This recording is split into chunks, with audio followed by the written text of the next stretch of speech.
दोस्तों, एक 15 साल की बेहद दुबली पतली लड़की की शादी एक हट्ठे कट्ठे युवक के साथ कर दी जाती है, जो कि उम्र में ना सिर्फ उस लड़की से दुगना बड़ा होता है, बल्कि वजन भी उसका उस लड़की से 3 गुना ज्यादा होता है। अब जब शादी करके वो लड़की अपने ससुराल जाती है और रात को अपने कमरे में बैठी होती है, तभी उसका वो पति उस कमरे के अंदर आता है, जिसको देखते ही उस लड़की को ऐसे लगता है कि जैसे कोई राक्षस आ गया हो। वो पूरी तरीके से डर जाती है, कांपने लगती है, उससे रहम की भीख मांगती है, मगर उस रात उन दोनों के अलावा उस कमरे में और कोई नहीं होता है। दोस्तों, उसके बाद सारी रात उस कमरे से रोने और सिसकने की आवाज़ें आती रहीं। तो दोस्तों, एक दिल को छू लेने वाली ये कहानी है। आइए जानते हैं पूरी कहानी इस वीडियो में, लेकिन वीडियो में आगे बढ़ने से पहले बस वही रिक्वेस्ट कि आप वीडियो को लाइक कर दीजिए, चैनल को भी सब्सक्राइब कर लीजिए ताकि मेरा हौसला बढ़ता रहे। दोस्तों, ये कहानी है पश्चिम बंगाल के मुर्शिदाबाद जिले की एक व्यक्ति जिसका नाम राजीव होता है।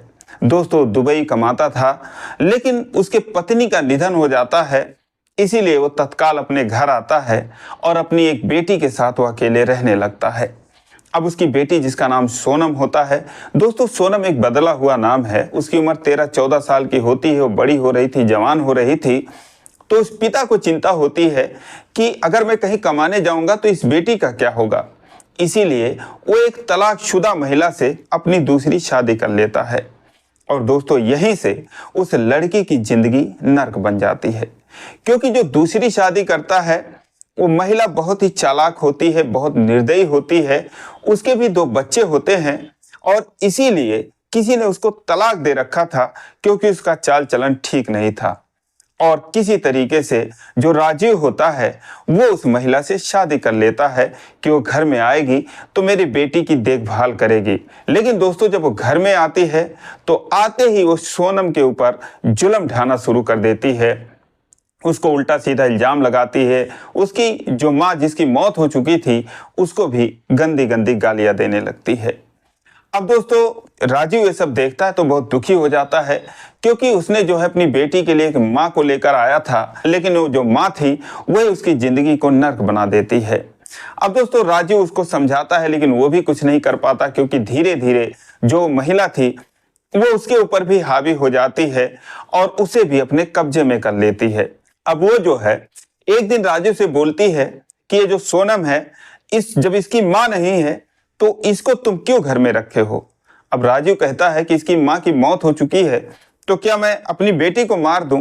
तो कहती है कि इसको इसके ननिहाल भेज दो, क्योंकि ऐसे बच्चों की जिम्मेदारी तो उसके ननिहाल वाले ही संभालते हैं। अब दोस्तों, राजीव जो है वो दुखी हो जाता है। वो कहता है कि मेरी बेटी कहीं नहीं जाएगी, मेरे साथ ही रहेगी। तो वो कहती है, तो क्या मैं अपने बच्चों को भगा दूं। फिर इस पर राजीव कहता है कि तुम क्या अपने और मेरे बच्चे लगा रखी हो। अरे, सारी बच्चों की जिम्मेदारी हमारी है और हमें इनको पालना चाहिए, इनको संभालना चाहिए, इनकी देखभाल करनी चाहिए। फिर वो महिला कहती है कि मैं इसकी देखभाल नहीं कर सकती। तो राजीव कहता है, तुम इसकी देखभाल मत करो, लेकिन इसको कुछ कहो भी मत, क्योंकि ये 13-14 साल की इसकी उम्र है, ये अपना देखभाल खुद कर लेगी। मैं तो तुम्हें इसकी सुरक्षा के लिए लाया था, लेकिन तुम ही इसके लिए सबसे बड़ी परेशानी बन गई हो। अब दोस्तों, इस तरीके से नोक-झोंक तकरार होती रही, लेकिन जो राजीव था दुबई में काम करता था और अंततः उसको एक दिन दुबई जाना पड़ता है। लेकिन जाते वक्त उसको इस बात की बेहद चिंता थी कि मेरे जाने के बाद मेरी बेटी का ये क्या हाल करेगी। दोस्तों, फिलहाल वो चला जाता है और उसके जाने के बाद इसने जो है सोनम के ऊपर और जुल्म ढाने शुरू कर दिए। उसको सुबह से लेकर शाम तक उससे काम करवाती और अपने 2 बच्चों को जहां वो लाड़ प्यार करती, बहुत अच्छे तरीके से रखती, वहीं जो है सोनम को एकदम कच्चा चबा जाना चाहती थी। अंत में एक दिन उसने उसको रास्ते से हटाने का फैसला ही कर लिया, क्योंकि उसको जरा भी गंवारा नहीं था कि वो उस घर में रहे।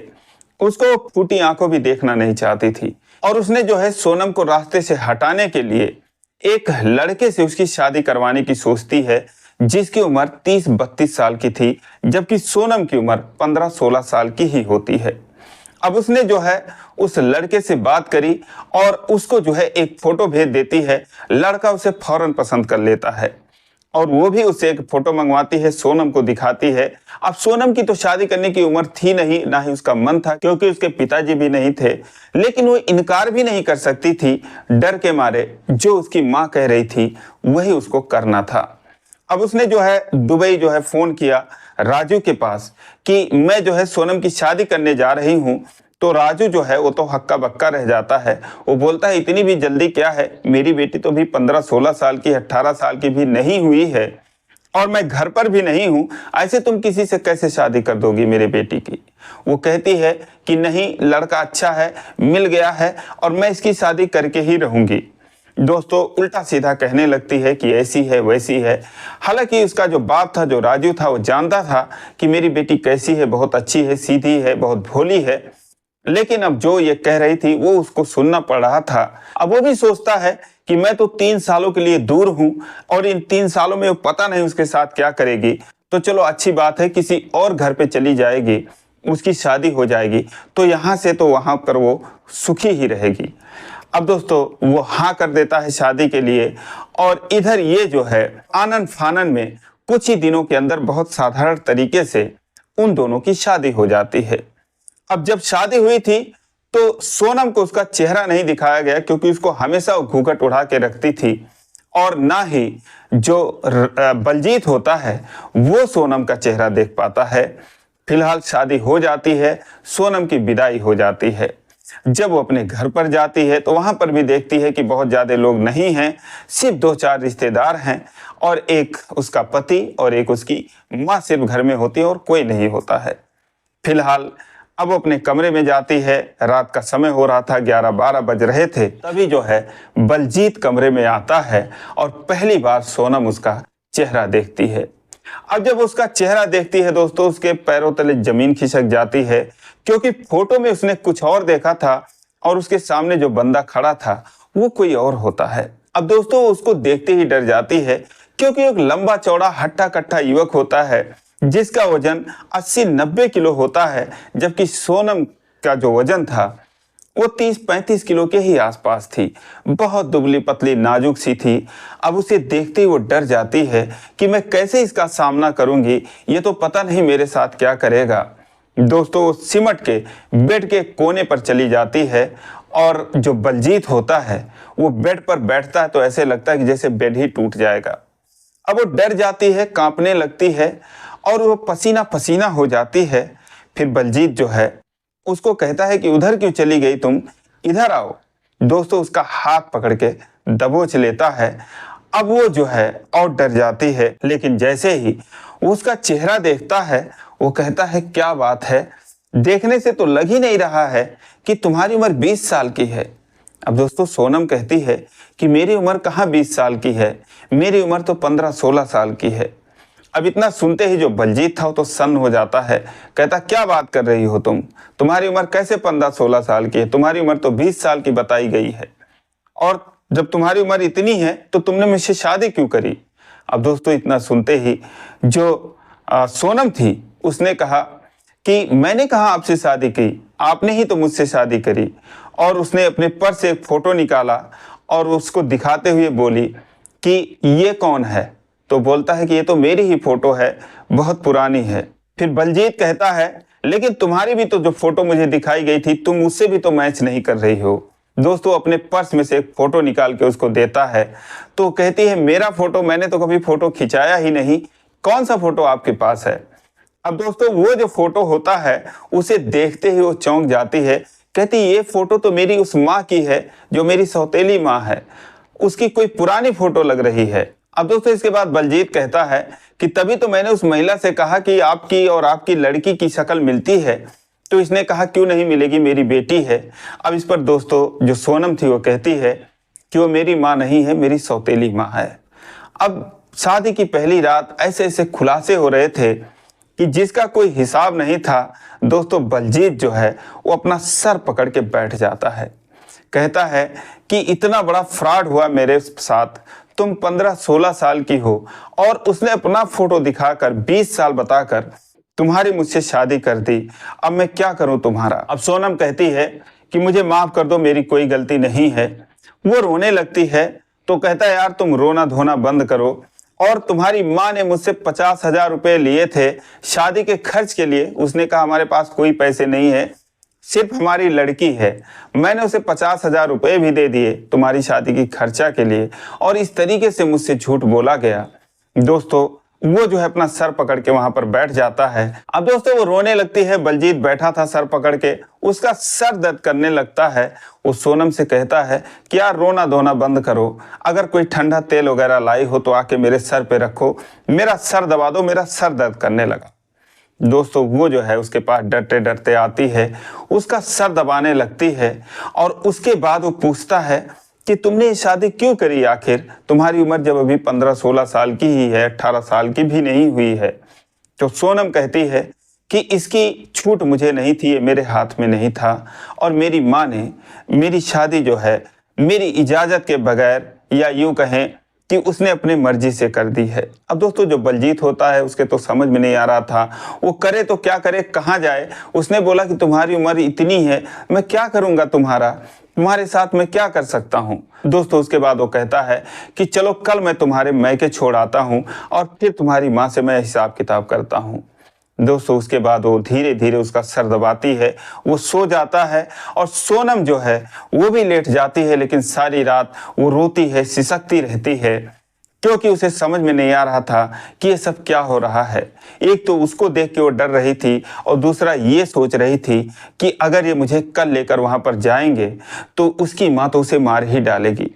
दोस्तों उसके बाद जब सुबह होती है और बलजीत जो है उठता है, नहा धो के फ्रेश होता है, उससे कहता है तुम तैयार हो जाओ, मैं गाड़ी मंगा रहा हूँ और चलना है तुम्हारे मायके। वो कहती है कि नहीं, मैं अपने मायके नहीं जाऊंगी, अभी मैं फिलहाल नहीं जाऊंगी, मुझे कुछ दिन का मौका दे दो, क्योंकि वो जानती थी कि वहां जाने के बाद उसका क्या होने वाला है। लेकिन बलजीत कहता है कि नहीं, मुझे मुंबई जाना है और मैं तुम्हें छोड़कर ही उससे हिसाब किताब करके ही जाऊंगा। लेकिन दोस्तों वो कहती है कि प्लीज मुझे कुछ दिन और मौका दे दीजिए, मैं आपका सारा काम करूंगी, आपके घर में जैसे रहती हूँ वैसे रहूंगी, लेकिन अभी मुझे वहां पर लेकर मत चलिए, मैं अपने पापा से बात करूंगी। अब दोस्तों उसके बाद धीरे धीरे 2 दिन बीतते हैं, 4 दिन बीतते हैं, 15 दिन, 1 महीना बीत जाता है, जब सोनम और बलजीत जो है एक साथ रहते, खाते पीते, उठते बैठते, कहीं मार्केट भी घूमने चले जाते, लेकिन कमरे में अलग अलग दोनों सो जाते। अब दोस्तों उन दोनों के बीच में क्या चल रहा था ये बलजीत की माँ को भी नहीं पता था, जो कि उसी घर में रहती थी। 1 महीनों के अंदर जो बलजीत है उसने उसका इतना ख्याल रखा था कि जिसका कोई हिसाब नहीं। जैसे कि लोग अपने पत्नी का रखते हैं उसी तरीके से उसका ख्याल रख रहा था, उसके कपड़ों का, उसके खाने पीने का। और इस 1 महीने के अंदर वो जो है एक अच्छी खासी दिखने लगती है, उसका वजन भी थोड़ा बढ़ जाता है। अब दोस्तों दोनों को वहां रहते 1 महीने बीत गए। इस 1 महीने के अंदर सोनम को किसी बात की कोई तकलीफ नहीं हुई। बलजीत से जो धीरे धीरे से डर लग रहा था वो डर भी दूर होता गया। लेकिन उसे मुंबई जाना था। उसने बोला कि ठीक है, तुम 6 महीने तक यहाँ पर रहो, मुझे मुंबई जाना जरूरी है, उसके बाद मैं आऊँगा, फिर सोचूंगा कि करना क्या है।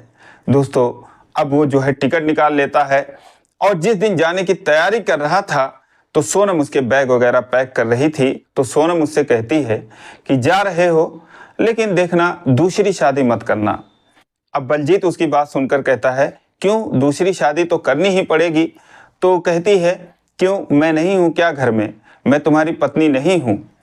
अब दोस्तों जब बलजीत सुनता है तो उसके चेहरे को निहारने लगता है, कहता है क्या बात कर रही हो, तुम्हारी उम्र इतनी है और मेरी उम्र तुमसे दूना है। तो कहती है कोई बात नहीं, जो हुआ सो हुआ। फिर वो कहता है कि क्या तुम मेरी पत्नी बनने के लिए तैयार हो। तो कहती है पत्नी ही तो हूं तुम्हारी। दोस्तों उसके बाद वो कहता है क्या बात है। वो दोस्तों जो टिकट उसका उस दिन का था उसे कैंसिल करा देता है और उसके बाद मुंबई जाने का प्लान रिजेक्ट कर देता है। तो दोस्तों ये रही कहानी। आपको कैसी लगी कमेंट करके ज़रूर बताइए और अच्छी लगी हो तो चैनल को सब्सक्राइब कर लीजिए इसी प्रकार की कहानियों के लिए। फिर मिलेंगे अगले वीडियो में, तब तक के लिए जय हिंद।